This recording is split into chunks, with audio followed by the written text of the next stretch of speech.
Os casos de câncer estão crescendo e vão continuar crescendo. À medida que a expectativa de vida aumenta e a população envelhece, a doença tende a ficar cada vez mais comum. Essa premissa cientificamente irrefutável foi o que fundamentou o plano de expansão da Oncoclínicas. Ela é a maior rede privada de tratamento de câncer no Brasil. Para se ter uma ideia, ela emprega 18% de todos os médicos oncologistas do país. Só que hoje, a Oncoclínicas enfrenta dificuldades financeiras que já fazem fornecedores e médicos repensarem a relação com ela. Ao mesmo tempo, ela vive uma crise de confiança no mercado por causa de uma exposição ao Banco Master, que ainda não está totalmente clara. O banco do Daniel Vorcaro chegou a ser dono de 15% da Oncoclínicas, que por sua vez já teve 480 milhões de reais aplicados em CDBs do Master. Eu e a minha colega, a jornalista Raquel Brandão, passamos um mês mergulhadas no caso da Oncoclínicas, conversando com ex-funcionários, fornecedores e executivos do setor para entender melhor essa crise. E mais importante, entender como ela afeta a operação de uma empresa que, afinal, presta um serviço tão essencial para a vida das pessoas. Nesse Spotlight, eu vou te contar o que a gente descobriu.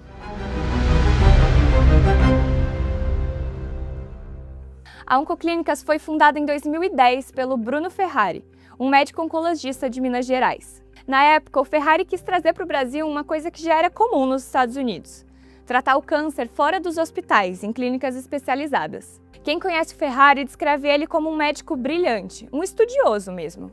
Muito por isso, a Oncoclínicas se tornou uma referência em pesquisa e inovação na oncologia. Em 2014, por exemplo, ela fechou uma parceria com Dana-Farber, um centro afiliado à Faculdade de Medicina de Harvard. Com essa parceria, os médicos da Oncoclínicas passaram a participar de pesquisas clínicas internacionais. Como gestor, o Ferrari tinha planos tão ambiciosos quanto. A Oncoclínicas cresceu rápido, seguindo um plano de comprar clínicas regionais já estabelecidas e manter os médicos dali como sócios. No auge da expansão, entre 2019 e 2024, a empresa fez mais de 50 aquisições pelo Brasil. Outra estratégia foi ir além das clínicas e investir em Cancer Centers, centros com estrutura hospitalar que reúnem consultas, quimioterapia, exames, internações, enfim. Hoje, a Oncoclínicas coleciona 144 unidades, entre clínicas e Cancer Centers. Isso dá a ela 9% do mercado de oncologia no Brasil e 27% de todas as clínicas privadas de tratamento de câncer no país. Mas crescer nesse ritmo tem seu preço. Para bancar as novas unidades, a Oncoclínicas foi se endividando. No terceiro trimestre de 2025, a dívida equivalia a 4,2 vezes o lucro operacional dela em 12 meses. Essa é uma métrica importante, a alavancagem. Ela serve para entender exatamente o peso da dívida dentro da empresa. Pelos contratos que a Oncoclínicas tem com os credores, esse índice não poderia passar de 3,5 vezes. Acima desse teto, ela teria de renegociar a dívida, o que não é tão simples. Para evitar que isso acontecesse, a empresa fez um aumento de capital de 1 bilhão e 400 milhões de reais em novembro do ano passado, justamente para reforçar o caixa e pagar parte das dívidas. Bom, só que os ex-funcionários e executivos com quem a gente conversou acreditam que a crise lá dentro tem raízes mais profundas que essa. Para elas, o mesmo Bruno Ferrari, que sonhou a empresa lá do início, foi decisivo para fazer ela sair do eixo.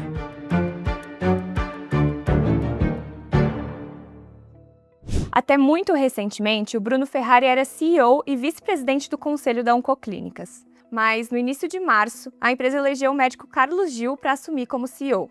Agora, o Ferrari permanece como vice-presidente do conselho. Dizem que, na mesma medida que ele é um médico visionário, ele também é um gestor centralizador e de difícil trato. E esse perfil teria alimentado uma rotatividade crônica ali no alto escalão, com gerentes e diretores raramente chegando a 2 anos de empresa. Uma das pessoas com quem a gente conversou definiu assim: na prática, é uma empresa de capital aberto, mas com um estilo de administração familiar.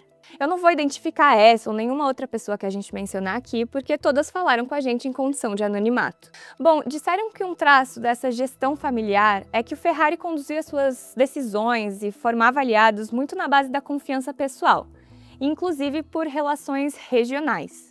Ele próprio, sendo mineiro, se aproximou do que algumas pessoas chamaram de o Círculo de Minas Gerais. O Daniel Vorcaro, dono do agora liquidado Banco Master, e o Lucas Callas, sócio da gestora Latache e que também tinha relações de negócios com o banqueiro. Essa amizade levou o Master e a Latache para a base acionária da Oncoclínicas. A Latache, inclusive, é até hoje a segunda maior acionista, com quase 15% das ações. Ela só fica atrás do banco Goldman Sachs, que tem 18%. Já o Vorcaro comprou ações da Oncoclínicas pela primeira vez em maio de 2024 e foi comprando mais e mais até ficar com 15% da empresa. Quando o Master foi liquidado, no fim de 2025, 8,7% das ações da Oncoclínicas ficaram com o Banco de Brasília, como uma forma de pagar dívidas que o Master tinha com o BRB. Enquanto eu estou gravando esse vídeo, essas ações ainda estão com o BRB, mas a própria Oncoclínicas está na justiça tentando recuperar essa participação, e não dá para prever o que vem daí. Aliás, esse é o sentimento que tem rondado a empresa, a dúvida. Não se sabe ao certo até onde ia a relação com o Master. O que sabemos é que, ao longo dessa relação do Ferrari com o Vorcaro, a Oncoclínicas investiu milhões de reais em CDBs do Master. Quando o banco entrou em liquidação, a empresa chegou a reconhecer uma perda contábil de 217 milhões de reais por causa dessas aplicações. Outro fator que alimenta a incerteza é essa instabilidade no topo da empresa, com acionistas, conselheiros e diretores entrando e saindo o tempo todo. Recentemente, a executiva Camille Faria assumiu como vice-presidente e vai ficar responsável por tocar de vez a reestruturação. E olha, ela tem experiência com empresas encrencadas. Já foi figura central na reestruturação da Americanas e participou da primeira recuperação judicial da Oi. Mas, enquanto nada de fato acontece, as dúvidas que rondam a Oncoclínicas continuam pesando no negócio e já afetam a relação dela com os fornecedores e os próprios médicos.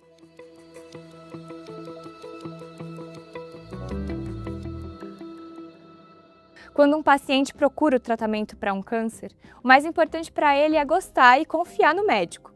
Não importa tanto a clínica onde ele trabalha. Quando um médico sai de uma clínica e vai para outra, tende a levar com ele os pacientes. Por isso, o mais importante para uma empresa de oncologia é manter os médicos trabalhando lá. E a Oncoclínica sempre foi boa nisso. Por isso mesmo, quase 1 em cada 5 oncologistas do país trabalham lá. Só que isso agora está em xeque. Segundo o relatório do BTG, as dificuldades financeiras da empresa têm levado os médicos a buscar oportunidades em concorrentes. E essa tendência pode se intensificar. Uma das pessoas com quem eu e a Raquel conversamos disse que, para equilibrar as contas, a Oncoclínicas passou a rever alguns parâmetros da remuneração dos médicos, e isso teria gerado uma insatisfação lá dentro.